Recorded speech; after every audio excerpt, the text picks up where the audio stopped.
Hey everyone, and welcome to our latest market update video where we explain what's happening in the DC metro real estate market to help you make informed real estate decisions. Reagan, take it away. Let's start by looking at the number of active homes for sale. As you can see, we have extremely low inventory compared to past years. Interestingly, condos are also trending lower, which was a change after an increase of inventory over the past 2 years. However, single-family homes and townhouses continue to be in exceptionally high demand. While we see some cooling off in the peak pricing from last summer, the general trend in pricing is still higher in townhouses and single-family homes. Condo pricing is still flat, but that increase in demand may help condo prices increase shortly as well. And we are seeing a good number of new listings coming on the market. However, the demand is still so strong that these homes are going under contract quickly, keeping the active number of homes for sale at any given time still very low. You will hear that there aren't enough homes on the market, which is true in the sense that we need more homes to meet buyer demand. However, that statement that there's not enough inventory doesn't mean that there are less houses selling. In fact, we're seeing normal numbers of homes closing. They just go under contract very quickly. And that's why we always come back to this chart showing the month supply of housing. This chart factors both the supply and demand of housing, giving us the clearest picture of market strength. 3 months of supply is stable. Under 3 months is a seller's market and prices are increasing.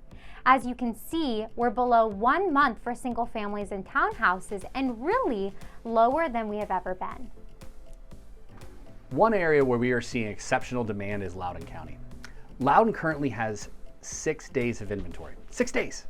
The supply has been under 1 month for the past 5 years, but 6 days is insane. Remote work options and the demand for more living space have really helped Loudoun and have led to some incredible price appreciation over the past 2 years. Okay, but we're gonna switch gears here and we're gonna talk about inflation and interest rates, which is on the mind of every buyer, seller, investor, and realtor. The fact is, inflation is here. After being between 0 and 3% for the past 10 years, inflation was reported at 7.5% year over year. That means that on average, the price of the things that you buy have gone up by 7.5% since a year ago. There's been a discussion about this for a long time. We've had low interest rates for over a decade now, which helps keep inflation low, but economists predicted that these low interest rates are gonna lead to higher inflation, and now it's here. The question is, how long will it last? Well, we don't really know that. We do know this good news. Real estate is one of the best hedges against inflation. And believe it or not, holding a fixed rate mortgage during inflation is a great investment because it allows you to maintain the biggest portion of your housing expenses at the same payment, which is not going to be the case for renting. Historically, rent has increased more than inflation since 1973. So owning a home is a great way to protect yourself against inflation. Now I know what you're thinking. Of course, a realtor is going to say buy a home. So let me share with you some of my concerns. While real estate is historically a great hedge against inflation, appreciation and inflation numbers are usually somewhat close to each other over a decade.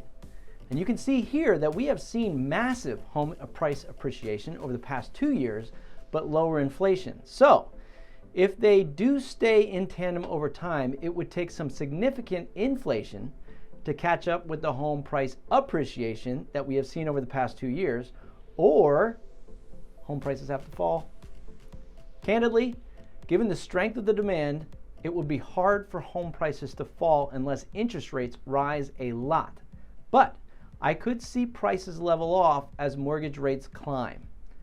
And they are climbing. There's no question about that. They move every day, and right now they are hovering around 3.5% to 4%. But take a look at the current rates compared to the average rates over the past 5 decades. We are still very low.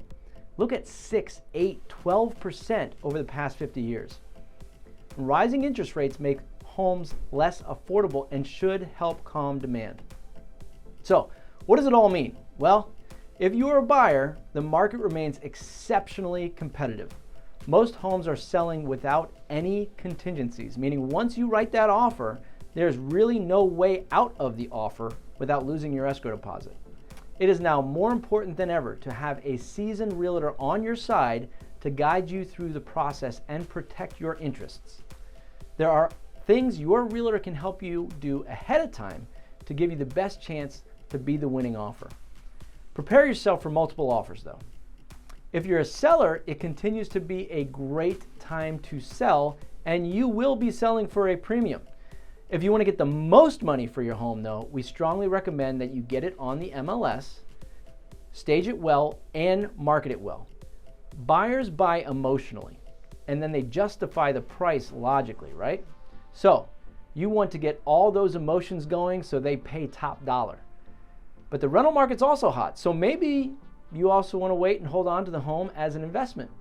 If you do that, just remember that you can be out of the home for 3 years before you lose the capital gains exemption. We can talk to you about that. All that said, there are a lot of variables to consider. We have a lot more data that we review, and we can show you how it applies to your situation. It is our goal to be your trusted real estate advisors. So call us if you have any real estate questions, and we will be happy to set up a free consultation to show you how to use real estate to achieve your long-term personal and financial goals. All right, everyone, that's it for this month. But before we go, Reagan, take us out with a pun. How do math teachers say goodbye? How do they? Calculator. Oh, that's terrible. All right, I'm out of here. Come back next time. Yeah.